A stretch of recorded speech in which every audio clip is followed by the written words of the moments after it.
गोल क्या है, आपको क्या बनना है future? IAS, very good.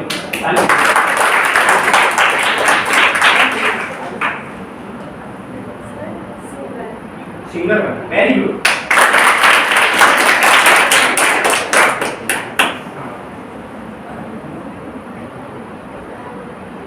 IPS, wow, very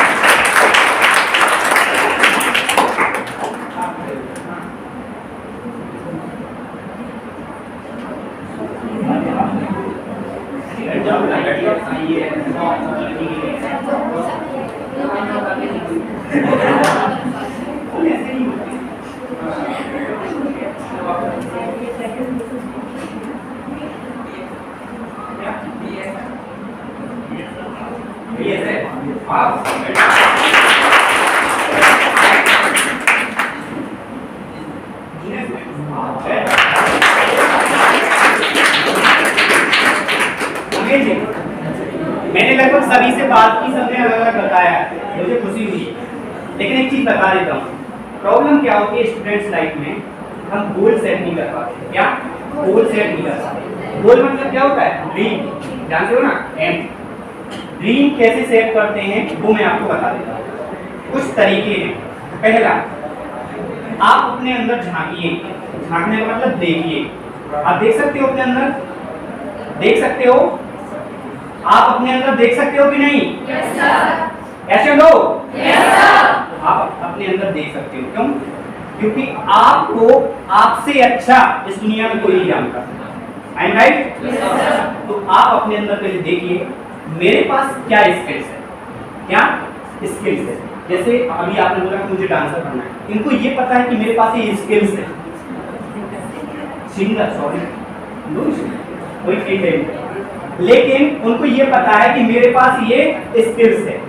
लेकिन जब जैसे ही हमें पता चल जाता है कि हमारी स्किल्स ये है, फिर हम उस पर काम करना शुरू कर देते हैं। और आप लोग सोचते हैं कि कॉलेज के बाद डिसाइड करेंगे कि हमारा गोल क्या होगा, तो प्रॉब्लम वहाँ पे खड़ी होने वाली है। क्योंकि जब आप शुरू से अपना गोल सेट करके चलते हो, उसी फील्ड में आगे बढ़ते जाते हो, तो फिर आपको आपका गोल जल्दी मिल जाता है। एक चीज़ बताइए, बहुत सारे बच्चों के अंदर बहुत सारी प्रतिभाएं होती हैं। कोई अच्छा सिंगर होता है, कोई अच्छा डांसर होता है, कोई अच्छा आर्ट्स बनाता है, पेंटिंग बनाता कि नहीं? जैसे अभी लड़के ने बोला मुझे बिजनेसमैन बनना है, तो बिजनेसमैन बनना एक आसान काम नहीं है, लेकिन जो सोच रखना वो बहुत बड़ी बात है। देखिए, एक बिजनेसमैन बनना सोच तो सबकी होती है। आप लोगों ने सुना है बिजनेसमैन के पास बहुत सारा पैसा होता है, लेकिन ये भी सुना होगा बिजनेसमैन के पास बहुत सारा काम होता है, बहुत सारे रिस्क होते हैं। सर ने मेरा इंट्रो बताया था, चलो मैं अपना इंट्रो बता देता हूँ। My self Sandeep Vishwakarma, motivational speaker and business trainer and I am entrepreneur. Entrepreneur मतलब वर्ड सुना है? Yes sir. बिजनेसमैन ही होता है। I am young entrepreneur of Chhatarpur. मैं छतरपुर का सबसे नए युवक बोलते हैं, जैसे यंग एंटरप्रेन्योर। मैं एक प्राइवेट लिमिटेड कंपनी रन करता हूँ, तो मतलब मैं बिजनेसमैन हूँ। दूसरी चीज़ मैंने बोला मोटिवेशनल स्पीकर। मैं बच्चों को मोटिवेट करता हूँ। बच्चों को क्या मतलब? सभी को। मैं एक यूट्यूबर भी, मेरा यूट्यूब पर चैनल भी है, संदीप विश्वकर्मा मोटिवेशनल स्पीकर के नाम से। तीसरी चीज़, मैं IBC भी हूँ। IBC जानते हैं आप? Independent business consultant. अब आप सोचेंगे मेरी एज 26 है, मैं जो छतरपुर में जितने बिजनेस हैं, जितनी कंपनी हैं, जितनी एजेंसी हैं, जितने इंस्टीट्यूट हैं, कॉलेज हैं, स्कूल हैं, उनकी एम्प्लॉय हैं, उनको ट्रेन करने का काम करता हूँ। इस सेमिनार के बाद में मेरा कल जो सेमिनार होने वाला है वर्कशॉप, उसमें मैं टीचर्स को सिखाऊंगा कि बच्चों को कैसे पढ़ाते हैं। तो आप लोग जो जज कर रहे होंगे ना कि मेरी इतनी एज है, तो मैं बहुत बड़े मतलब जो टीचर्स उनको कैसे ट्रेनिंग देता हूँ। एज महज एक नंबर है। क्या है? एक नंबर है। आप ये सोचते हैं ना कि इतनी कम एज है, एज महज एक नंबर है। रितेश अग्रवाल का नाम सुना है आप लोगों ने? किसने सुना है? रितेश अग्रवाल। आप लोगों ने सुना, कोई बात नहीं। देखिए, रितेश अग्रवाल 18 साल की एज में एक कंपनी शुरू की है, ओयो नाम करके, और आज $1 बिलियन की कंपनी है। और उनकी मतलब बोल सकते हैं भारत के सबसे यंग बिलियनर जानते हैं आप? $1 बिलियन की कीमत कितनी होती है? 7,000 करोड़ रुपए। कितनी होती है? 7,000 करोड़। ठीक है, उसके पीछे एक स्टोरी होती है करियर की। अब जैसे मैंने आपको बहुत सारी चीज़ें बताई कि मैं एक बिजनेसमैन भी हूँ, मैं एक ट्रेनर भी हूँ, मैं यूट्यूबर भी हूँ और मैं एक IBC भी हूँ। तो ये सारी चीज़ें मैं कैसे हैंडल करता हूँ बताओ, और ये कैसे कर पाता हूँ? अगर मैं आपको यहाँ पर कुछ सिखा रहा हूँ तो उसका मेरे पास क्या होगा? नॉलेज। क्या होगा? नॉलेज। अगर मैं ये चीज़ें आपको बता रहा हूँ अच्छे तरीके से, तो इसके पीछे मैंने क्या किया होगा? बहुत साल मेहनत की होगी, सीखा होगा, किसी से ट्रेनिंग ली होगी, कई सर्टिफिकेट मिले होंगे, फिर जाके मैं आपको सिखा पा रहा हूँ। अगर मैं टीचर्स को ट्रेनिंग दे रहा हूँ या कंपनी एम्प्लॉय को ट्रेनिंग दे रहा हूँ, तो उसके पीछे भी मेरे अंदर एक लीडरशिप होगी, तब जाके मैं उनको सिखा पा रहा हूँ। And right? तो मेरे कहने का सिर्फ इतना सा मतलब है, एक इंसान जिंदगी में बहुत कुछ कर सकता है। जो थिंकिंग होती है ना समाज की, परिवार की, कि पैसा होना चाहिए तब जाके बिजनेस खड़ा होगा, पैसा होना चाहिए तब जाके बिजनेस खड़ा होगा। लेकिन मेरी जो सोच है यूथ के लिए, स्टूडेंट्स के लिए, पैसा सेकेंडरी सोर्स है। पहले आपके पास कुछ क्षमताएं, वो स्किल्स होनी चाहिए, फिर जाके पैसा ऑटोमेटिक आएगा। आप जिस फील्ड में भी बेटर करना चाहते हैं, पहले अपनी स्किल्स को इम्प्रूव करिए।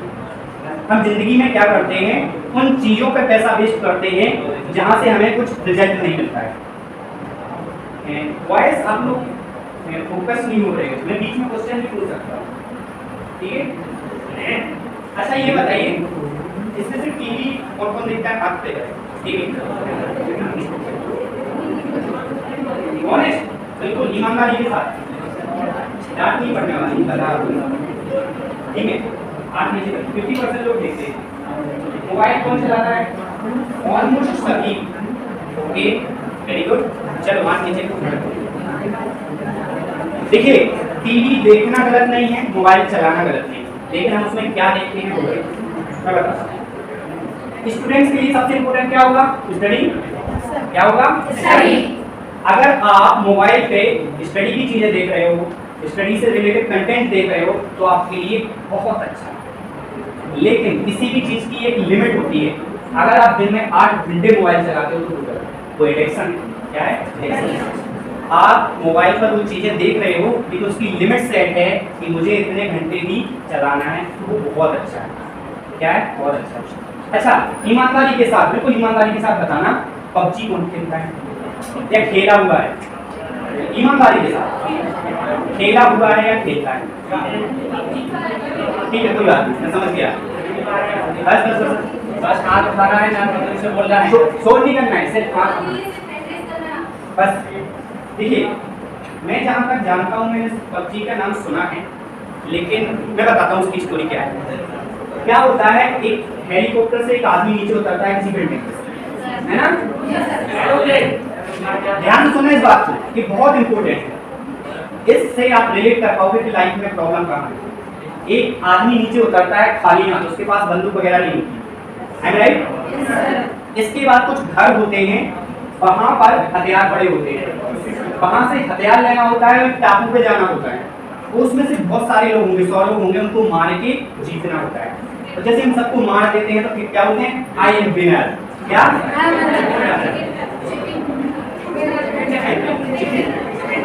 क्या कहना? ठीक है, मैं जितना समझता हूँ बता रहा हूँ। यहाँ से मैं माइंडसेट की बात कर रहा हूँ। एक चीज बताइए, आप गेम खेल रहे थे, आपने क्या किया? बंदूक भी ली और बहुत सारे लोगों को मारा।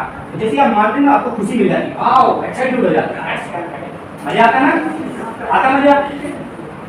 आप ये तो समझ रहे हो कि वो गेम है, किसी को मार रहे हैं, लेकिन आपका जो माइंड सेट है ना, वहाँ से जो निगेटिविटी पैदा होती है, वो हमारे लिए फ्यूचर में बहुत प्रॉब्लम क्रिएट करती है। आप 99 लोगों को मार के जीत गए, आपको खुशी हुई, गेम है, लेकिन फिर भी आप 99 लोगों को मार के अकेले जीत गए, क्या वो खुशी है? खुशी है? गेम हम उसको ट्रीट करते हैं, बट जो हमारा माइंडसेट क्रिएट होता है, क्या होता है? माइंडसेट। उस गेम को खेलने के बाद जब आप बाहर निकलते हैं, बाहर की दुनिया में आते हैं, तो आपका माइंडसेट नेगेटिव हो जाता है। ऐसा हो जाता है नेगेटिव, क्योंकि आपने 99 लोगों को मारा है, तो आपको कोई भी शर्म नहीं है। ठीक है, आप लोगों ने कई केसेस सुने होंगे, इससे इतना एडिक्शन हुआ था कि कई बच्चे सुसाइड कर लिए थे, कई बच्चे मतलब इतने एडिक्शन में थे कि बीमार हो गए थे। ये एडिक्शन ऐसा था कि नेगेटिविटी की ओर ले जाता है। तो मेरा मतलब ये है कि हमारा अगर स्टूडेंट्स, आप लोग स्टूडेंट्स हैं, आपका फोकस अगर सही रहता होगा ना तो आपको सही रिजल्ट मिलेगा। प्रॉब्लम पता कहाँ होती है? बाहर नहीं होती है, यहाँ पर होती है। कहाँ पर होता है प्रॉब्लम? कहाँ होती है? माइंड में। लड़के बहुत ज्यादा शोर कर रहे हैं, इनके साथ अपने गेम खेलते हैं, ठीक है?